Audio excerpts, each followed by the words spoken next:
O pensamento vivo de Gandhi.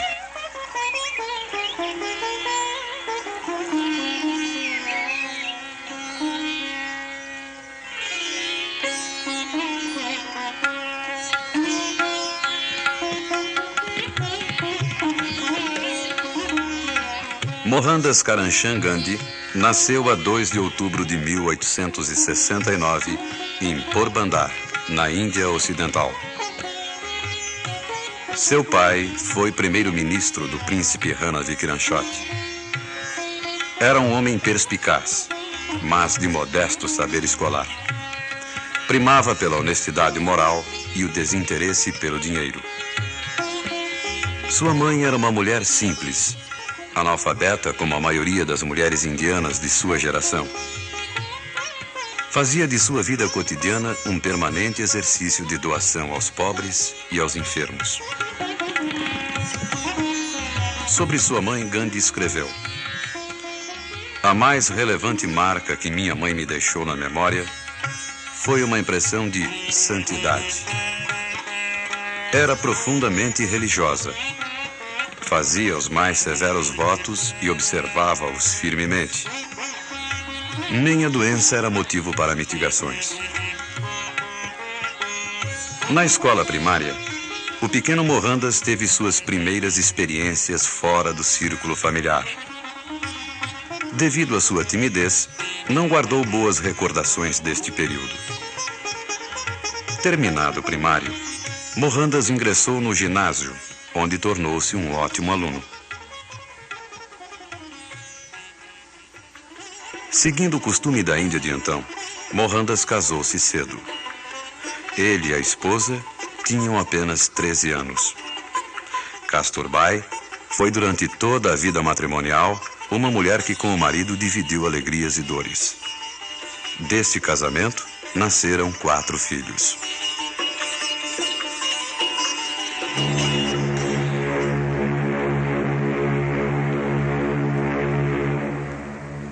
Em 1888, com 18 anos e meio, após ter superado sérias dificuldades e fortíssimas oposições, foi para a Inglaterra, com o fim de frequentar a Faculdade de Direito da Universidade de Londres.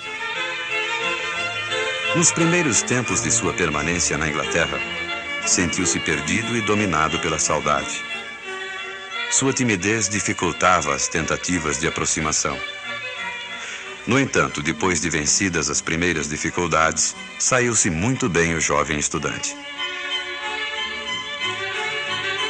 Gandhi superou sem maiores problemas os exames de doutoramento e em 12 de junho de 1891 embarcou de volta à terra natal.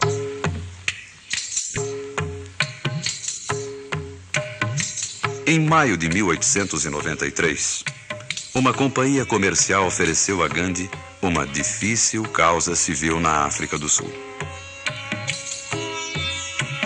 Era de 1 ano o compromisso com a firma, mas a defesa de uma causa de bem maiores proporções prendeu Gandhi por 21 anos no continente africano.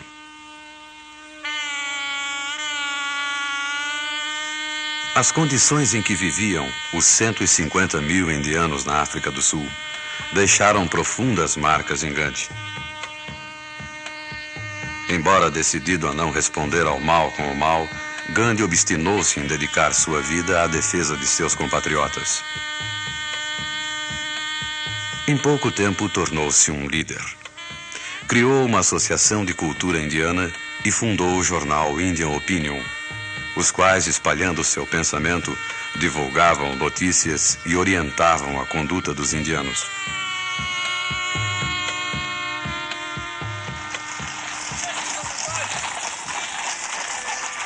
Em 1906, quando em desesperada luta contra as desumanas leis impostas aos indianos, Gandhi proclamou pela primeira vez o Satyagraha, método de ação passiva que usaria a vida inteira.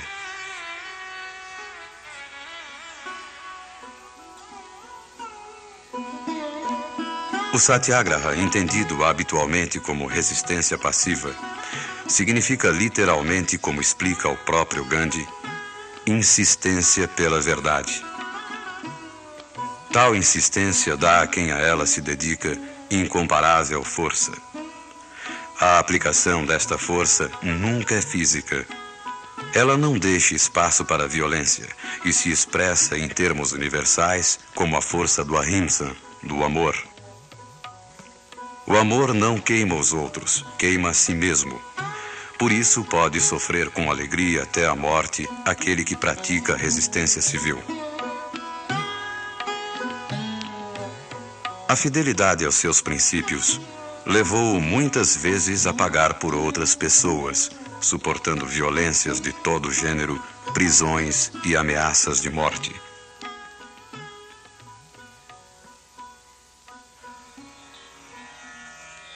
Gandhi regressou definitivamente à Índia em 1915.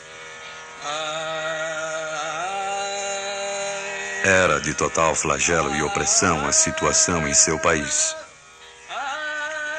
Os dominadores britânicos haviam decretado tão pesados impostos à Índia que mais de 1 milhão de hectares de terras tinham sido abandonados por seus legítimos donos. Estes, com suas famílias, começaram então a vagar como mendigos pela Índia. Tal desolação levou Gandhi a realizar um incrível esforço para a clara compreensão dos problemas de seu país. No tocante aos problemas internos da Índia, Gandhi empenhou-se em criar em seu povo a consciência dos direitos e deveres de cada um. No plano externo, mais propriamente político, sua luta buscava criar em seu povo a consciência da autonomia e liberdade da Índia face à Inglaterra. Conduziu a luta com firmeza, porém sempre fiel ao princípio do satyagraha, ou seja, da verdade, da não violência e do amor.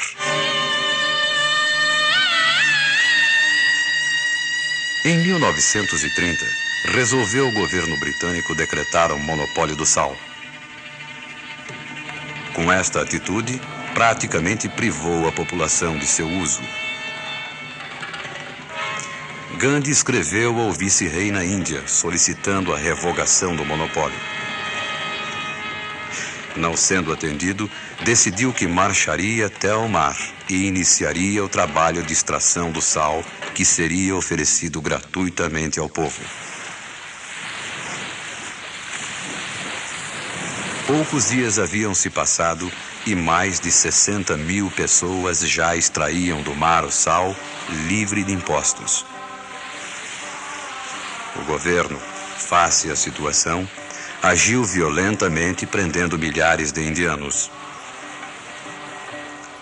Contudo, após a marcha do sal, tornou-se inevitável a recusa da Índia em continuar sendo governada pelos ingleses. Pois os indianos, ao se deixarem prender sem reagir, mas sem recuar, mostraram à Inglaterra que a libertação era apenas uma questão de tempo.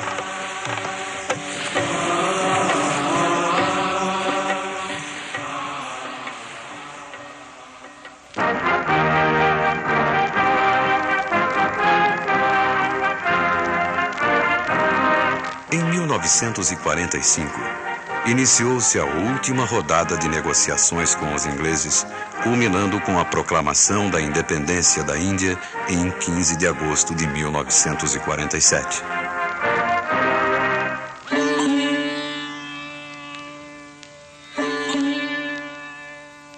Causou uma dor infinita a Gandhi o nascimento de 2 estados, Índia e Paquistão, com a proclamação da independência.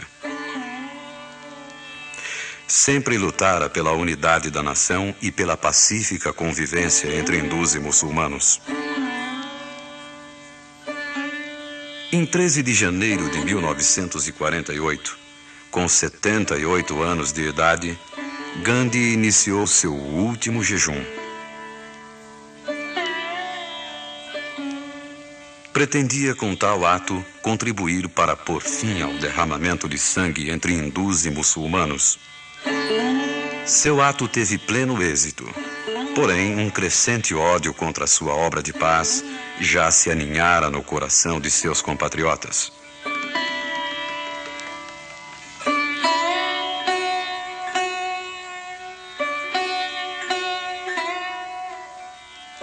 Na tarde de 30 de janeiro de 1948, Gandhi, como de costume, foi levado ao local de oração. Centenas de pessoas esperavam em silêncio a sua chegada. Enquanto ele avançava em meio à multidão, postou-se à sua frente um homem. Este, após saudá-lo à maneira indiana, disparou sobre o frágil corpo do Mahatma 3 tiros mortais. He Rama, murmurou ele, e caiu morto no mesmo instante. Com estas palavras, que significam "Oh, meu Deus", terminava a vida do grande líder indiano e apóstolo da não-violência.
Existem yogis que meditam e yogis que agem. O yogi de ação é o yogi do karma. Gandhi foi um yogi karma. Ele era um realizador. Ganhava conhecimento, autoconfiança e estatura espiritual e intelectual através da ação.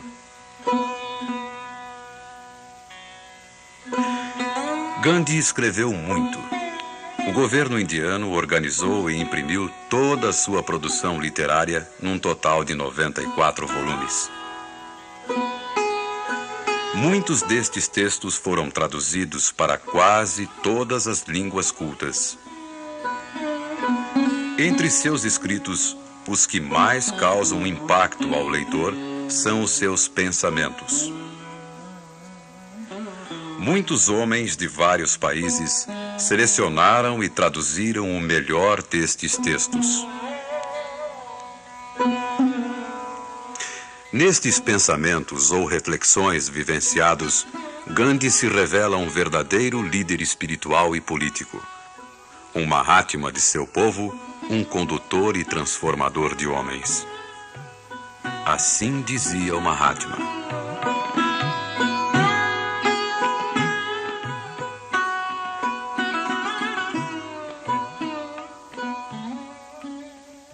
Do viver cotidiano.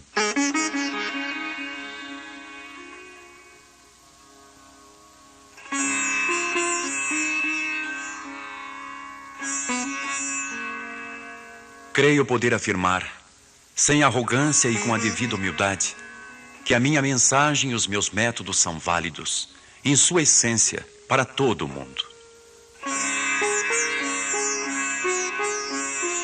Tudo o que vive é teu próximo.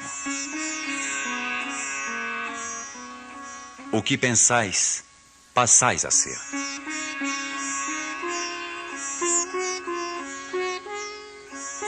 Não sou um utópico, sou um idealista prático.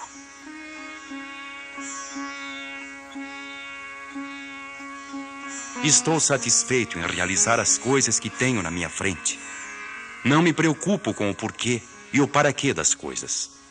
O bom senso nos ajuda a perceber que não devemos amaranharmos em coisas que não podemos compreender.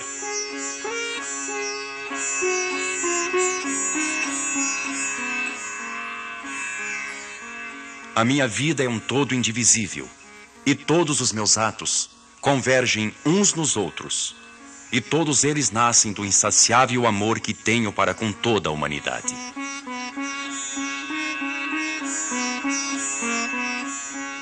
A maior honra que meus amigos me podem prestar é procurarem realizar em sua vida o ideal pelo que vivo, ou então oporem-me à maior resistência possível, se não tiverem fé no meu ideal.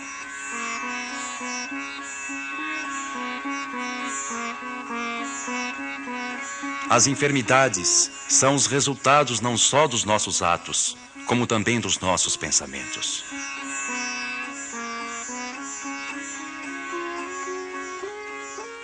Não posso atingir a libertação por uma recusa mecânica de agir, mas tão somente por uma atividade inteligente despida de qualquer interesse.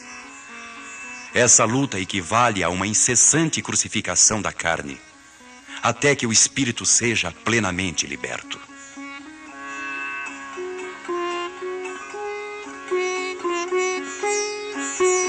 Não me interessa prever o futuro, só me ocupo com o presente. Deus não me deu o controle sobre o momento vindouro. O meu espírito me impele numa direção, a minha carne me impele em direção contrária. Há uma libertação desse jogo de duas forças. Mas essa libertação só pode ser obtida pouco a pouco, através de estágios dolorosos.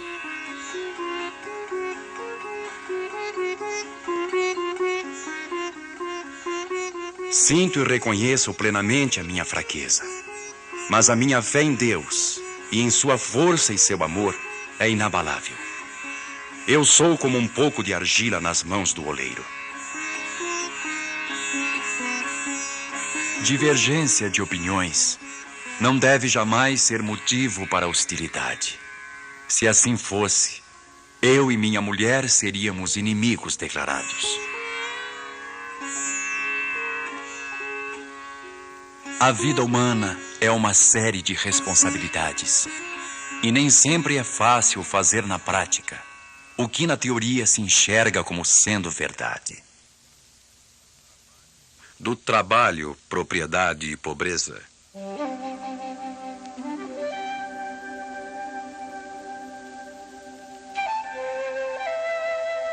Se todos os homens compreendessem, e sobretudo, se praticassem a eterna lei do amor, considerariam um pecado amontoar riquezas, e então não haveria mais desigualdades e misérias.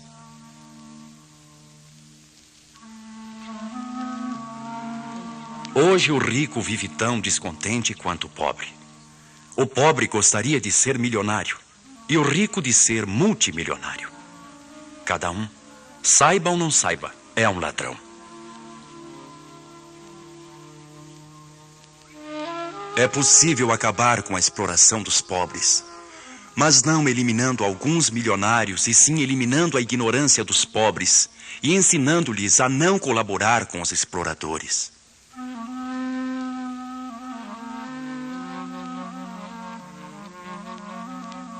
Quem busca a verdade, quem obedece à lei do amor, não pode estar preocupado.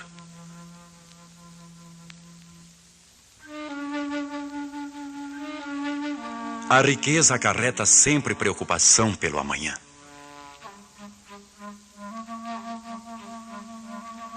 Deveríamos ter vergonha de repousar e tomar as refeições abundantes, até o dia em que exista um só homem ou uma só mulher válidos, sem trabalho e sem comida.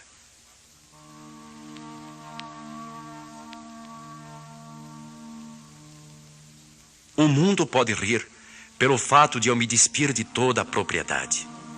Para mim foi positivo. Gostaria que as pessoas participassem do meu despojo. É o tesouro mais precioso que possuo. Talvez por isso seja justo dizer que, embora pregue a pobreza, eu sou rico.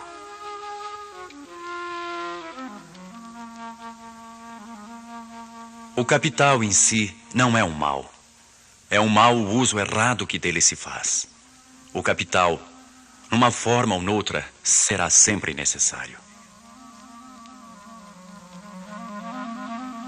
Quem é rico possui um monte de coisas supérfluas.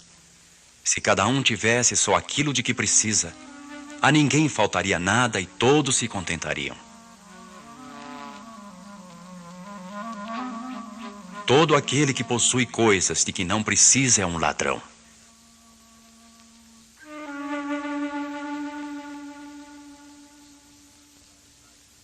Da educação.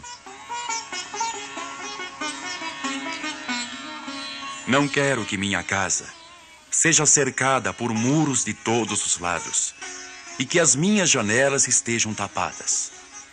Quero que as culturas de todos os povos andem pela minha casa com o máximo de liberdade. Um pai sábio deixa que os filhos cometam erros. É bom que, de quando em quando, queimem os dedos. A verdadeira educação consiste em atualizar o melhor de uma pessoa.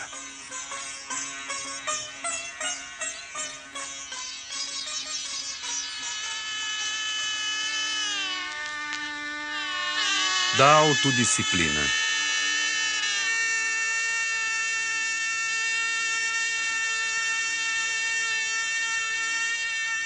Aqueles que têm um grande autocontrole ou que estão totalmente absortos no trabalho falam pouco. Palavra e ação juntas não estão bem. Repare na natureza. Trabalha continuamente, mas em silêncio. Aquele que não é capaz de governar a si mesmo, não será capaz de governar os outros.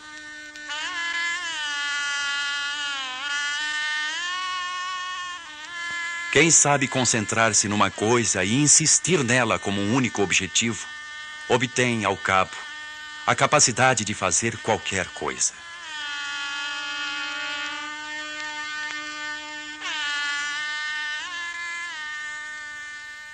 Da oração.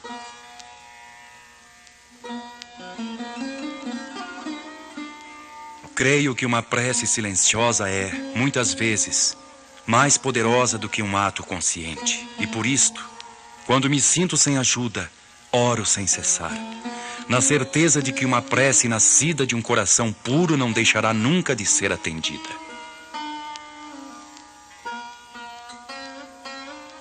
A oração salvou minha vida. Sem a oração teria ficado muito tempo sem fé. Ela salvou-me do desespero. Adoração ou oração não consistem em palavreado verbal. Surgem das profundezas do coração. Quando estamos vazios de tudo, menos do amor. Quando mantemos em perfeita harmonia todas as cordas, a música passa a ser vibração para além do alcance. A oração não necessita de palavras. Orar não é pedir. Orar é a respiração da alma.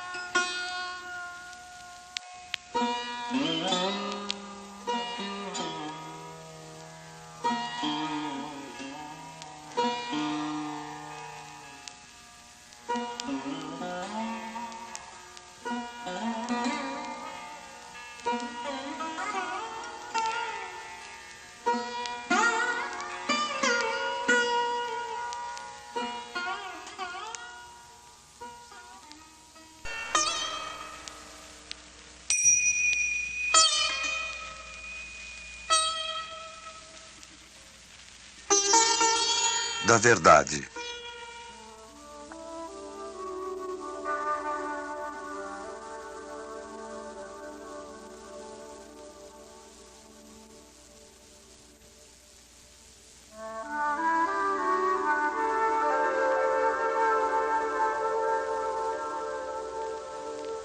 Eu vivo humildemente buscando a verdade. A verdade é, portanto, o meu único fim. Eu sou um simples aprendiz. Não tenho erudição profunda. Aceito a verdade onde quer que a encontre e procuro viver de acordo com ela.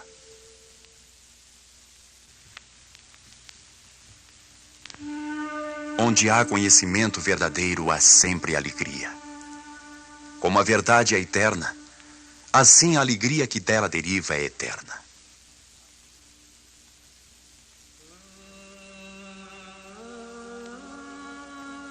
Procuro a verdade humildemente, mas com toda a seriedade.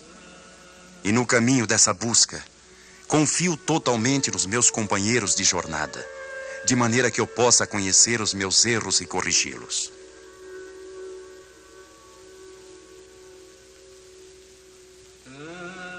A verdade é dura como o diamante e delicada como a flor do pessegueiro.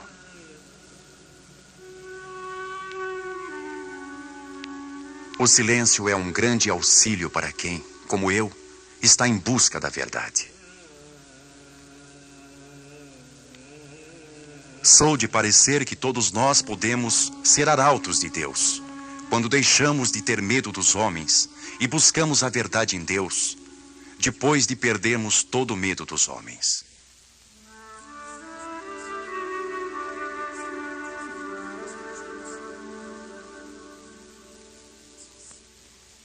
Só quem possui um profundo sentido de humildade pode encontrar a verdade. Se querem nadar no alto oceano da verdade, devem reduzir-se a zero.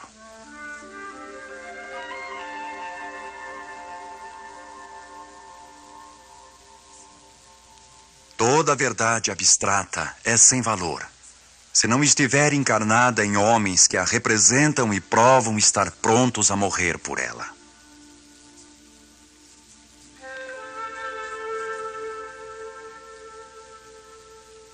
A experiência convenceu-me de que um bem permanente não pode nunca ser o resultado da mentira e da violência. Nunca sacrificarei a verdade e o arrinça, nem pela liberdade de minha pátria.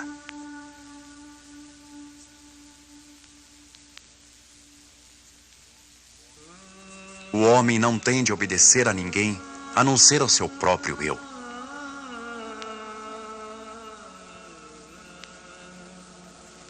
Satyagraha, a força do espírito, não depende do número. Depende do grau de firmeza.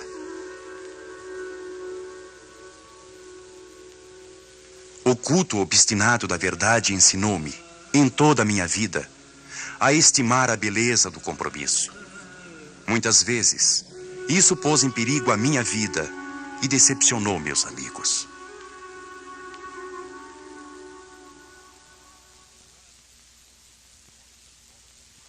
Posso ser uma pessoa desprezível, mas quando a verdade fala em mim, sou invencível.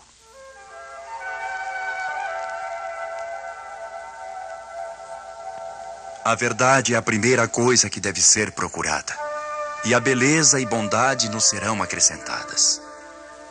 Foi isto que o Cristo ensinou realmente no Sermão da Montanha. É esta verdade e a beleza pelas quais eu vivo, e pelas quais desejaria morrer. De Deus,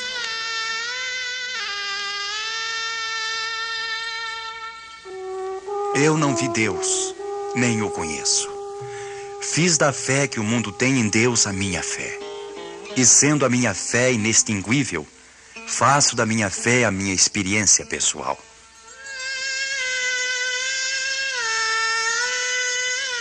Esforço-me por ver Deus no serviço à humanidade, pois sei que Deus não está no céu e nem na terra, e sim em cada um de nós. Deus está vivo no coração dos homens e deve estar vivo também no coração da sociedade. A sociedade deve repousar sobre a verdade e a não violência, mas nada disso é possível sem uma fé que continue viva. Quando todas as outras forças acabarem, uma fé que seja luz e abrace todos os aspectos da verdade.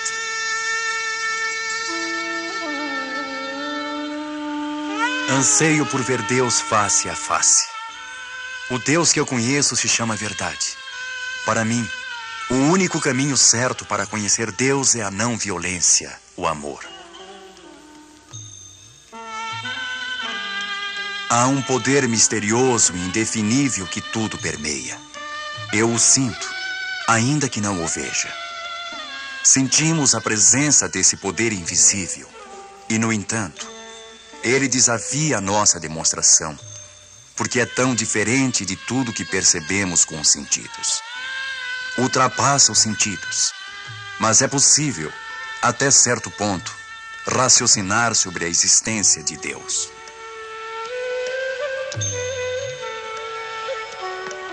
Deus é puríssima essência. Para os que têm fé nele, Deus simplesmente é.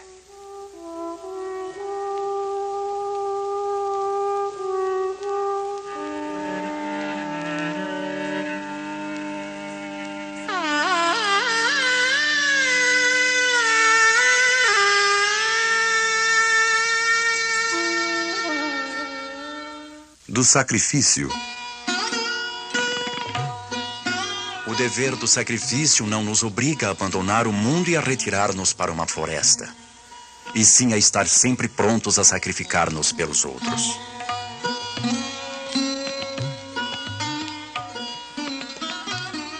O prazer egoísta leva à morte, o sacrifício leva à vida. Quem quer levar uma vida pura deve estar sempre pronto para o sacrifício.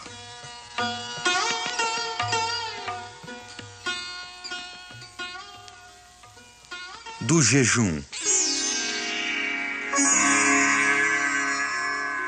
Para mim, nada mais purificador e fortificante que um jejum.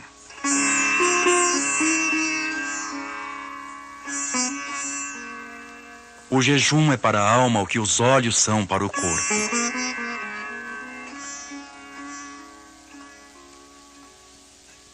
A minha religião ensina-me que, quando a dor é insuportável, é preciso jejuar.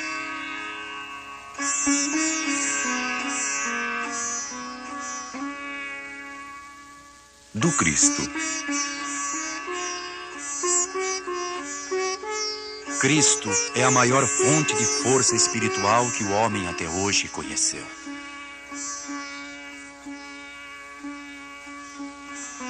Ele é o exemplo mais nobre de quem deseja dar tudo sem nada a pedir.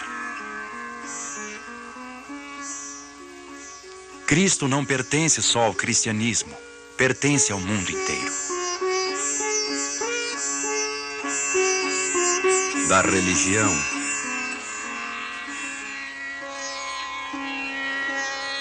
Não é possível dividir a atividade social, econômica, política e meramente religiosa em compartimentos estanques. Não conheço nenhuma religião separada da atividade humana. É a religião quem dá base moral a todas as outras atividades. Sem ela, a vida ficaria reduzida a uma confusão de barulho de violência sem sentido. A fé, um sexto sentido, transcende o intelecto sem contradizê-lo.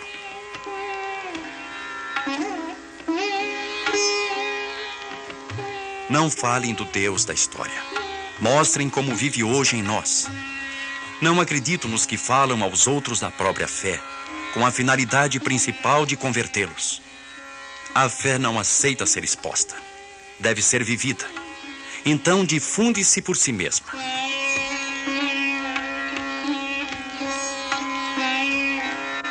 Da vida e da morte. Não sou louco pelo martírio. Mas se vier enquanto cumpro o que considero meu supremo dever em defesa da verdade, que condivido com milhões de hindus, tê-lo-ei merecido.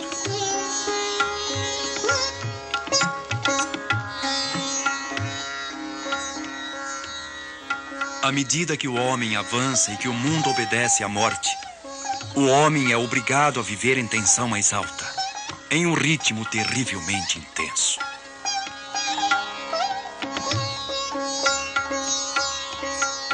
Da humildade e tolerância. Não se deve confundir humildade com inércia. A verdadeira humildade é um serviço corajoso, ativo e constante do homem. A tolerância dá-nos um poder de penetração espiritual que está longe do fanatismo como o Polo Norte do Polo Sul.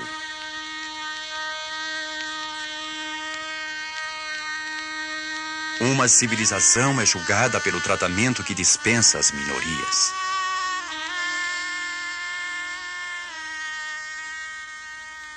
Da não violência,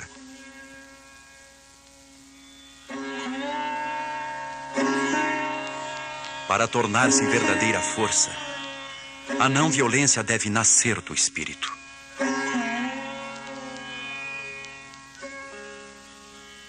Após meio século de experiências, sei que a humanidade não pode ser salva senão pela não violência. Se bem entendi, é esta a lição central do cristianismo.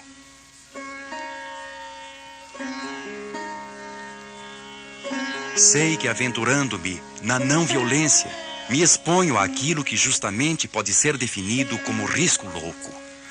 Mas as vitórias da verdade que nunca foram obtidas, sem riscos, riscos muitas vezes de extrema gravidade.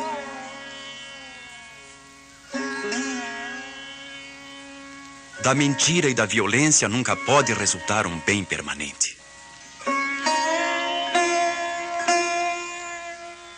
Devem renunciar à espada, pois já compreenderam que elas é o símbolo não de sua força, mas de sua fraqueza. Não significa coragem.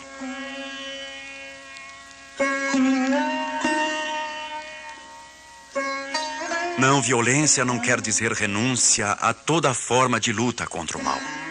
Pelo contrário, a não violência, pelo menos como eu a concebo, é uma luta ainda mais ativa e real que a própria lei do talião, mas em plano moral.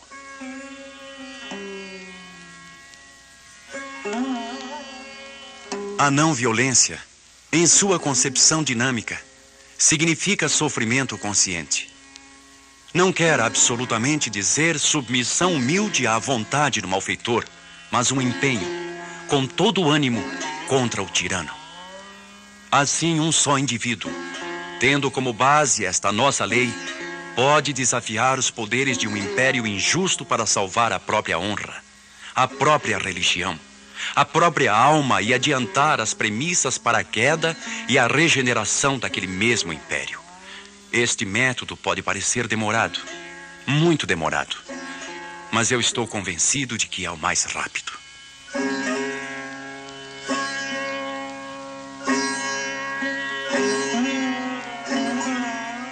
Na qualidade de covarde que fui durante anos, eu abrigava a violência.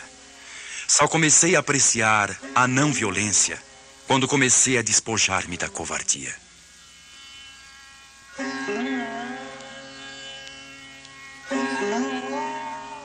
Existe a não violência do fraco, do velhaco, mas dessa nunca resultará nada de bom.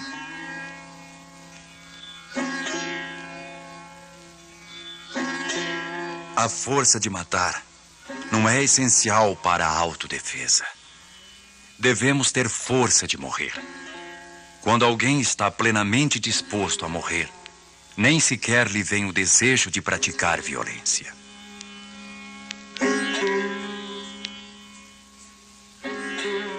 A única coisa que as nações do Ocidente ensinaram ao mundo, com as letras de fogo, foi que a violência não leva nem à paz, nem à felicidade. O culto da violência não tornou felizes nem melhores elas ou aquelas com quem entraram em contato.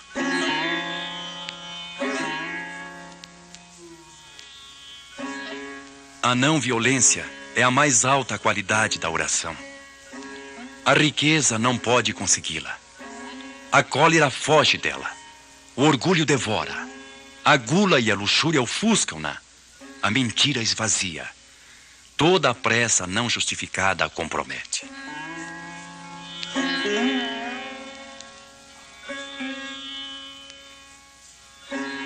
Justifico plenamente a não violência e considero-a possível nas relações entre os homens e entre as nações. Mas não se trata de uma renúncia à verdadeira luta contra a malvadez. Pelo contrário, a não violência, como eu a entendo, é uma luta mais ativa e mais verdadeira que a vingança, que por sua natureza aumenta o mal.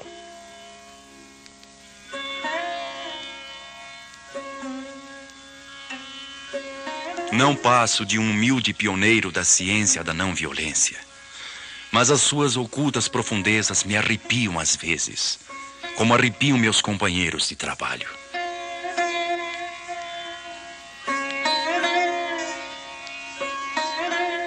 O meu conceito de não-violência não me leva a fugir do perigo e deixar sem proteção os que me são caros. Na alternativa entre violência e fuga covarde, só posso preferir a violência à covardia. Tampouco posso recomendar não violência a um covarde, como posso convidar um cego a gozar magníficos panoramas.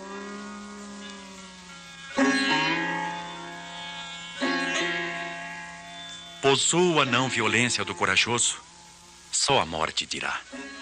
Se me matarem e eu com uma oração nos lábios pelo meu assassino e com um pensamento em Deus, ciente da sua presença viva no santuário do meu coração, então, e só então, poder-se-á dizer que possuo a não violência do corajoso.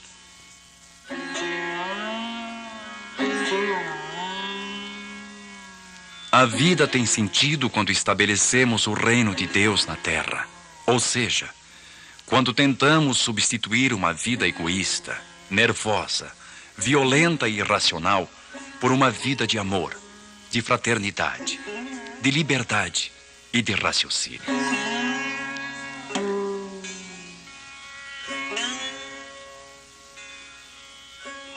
Da solidariedade e paz internacional.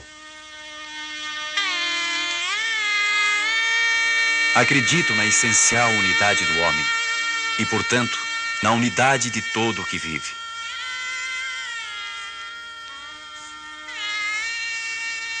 Não existe limite à extensão dos nossos serviços aos vizinhos. Estes vão além das fronteiras criadas pelos Estados.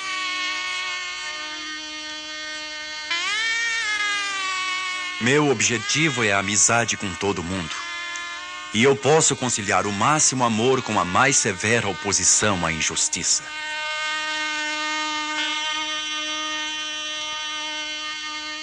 É pura verdade. Se a louca corrida aos armamentos continuar, irá terminar necessariamente num massacre como a história nunca viu. Se houver um vencedor, a vitória será uma morte viva para a nação vitoriosa. Não existe outra saída para a ruína iminente além da corajosa e incondicionada aceitação do método de não violência, com todas as suas admiráveis implicações.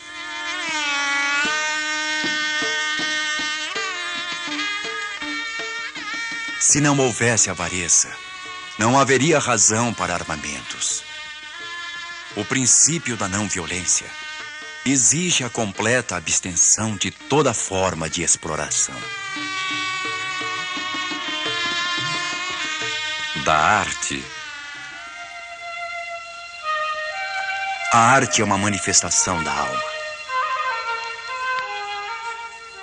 A verdadeira beleza consiste, acima de tudo, na pureza de coração. A arte, para ser arte, deve dar tranquilidade. Quero arte e literatura que possam a milhões de homens.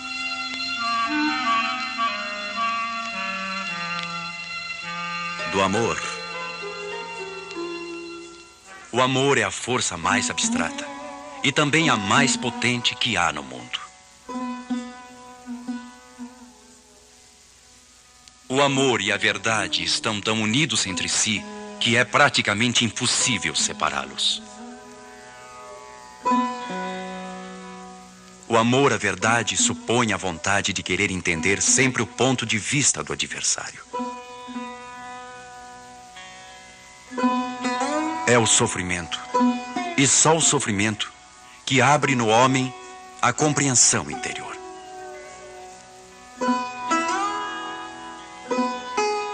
A única realidade a que aspiro é a verdade e a não violência.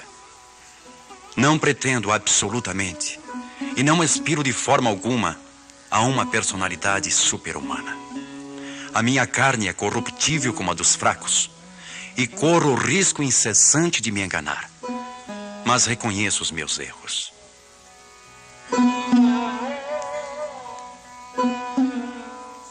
O amor é o meio, a verdade é o fim.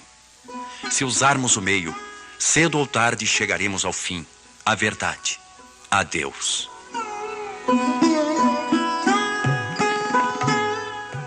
O ahimsa não é somente um estado negativo que consiste em não fazer o mal, mas também um estado positivo que consiste em amar, em fazer bem a todos, inclusive a quem faz o mal.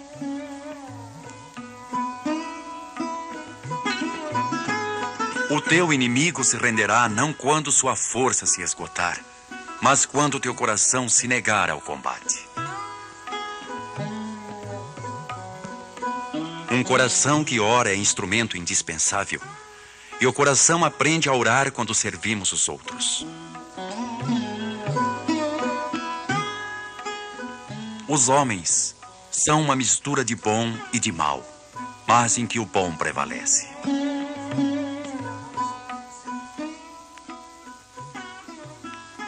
A única maneira de castigar quem se ama é sofrer em seu lugar. Foi sempre para mim um mistério o fato de alguns homens se sentirem satisfeitos com a humilhação de seu semelhante. Só podemos vencer o adversário com o amor, nunca com o ódio.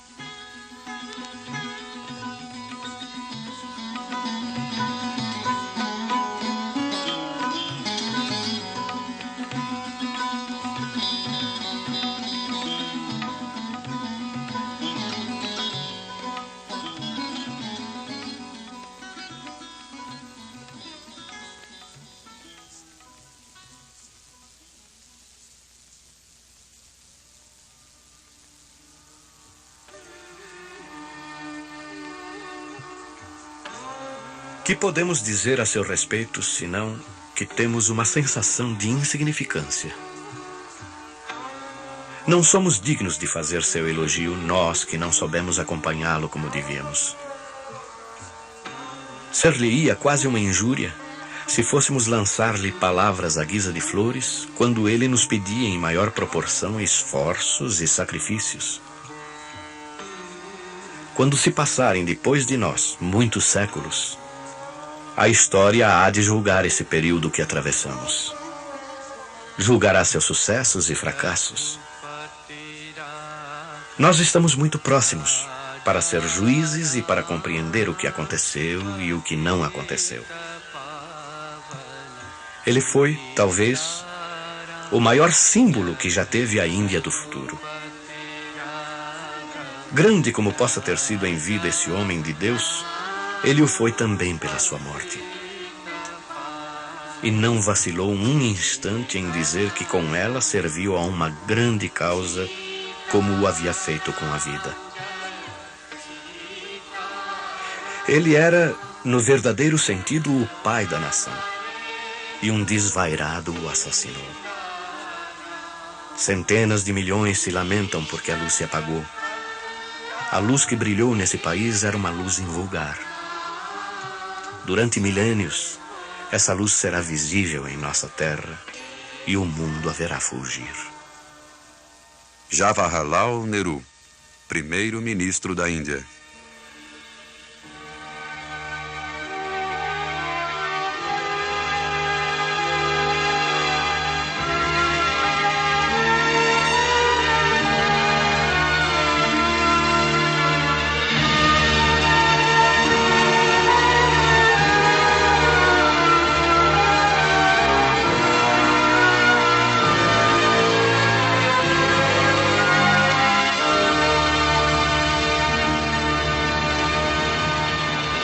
Produção e realização: Martim Claré Editores e Gramofone Produções e Eletrônica. Locução: Haroldo Amaral, Edgar Garcia e Rubens Pinhatari. Direção e montagem de efeitos: Lucinei Luiz e Fernando Andretti. Participação especial: citarista Alberto Marcicano.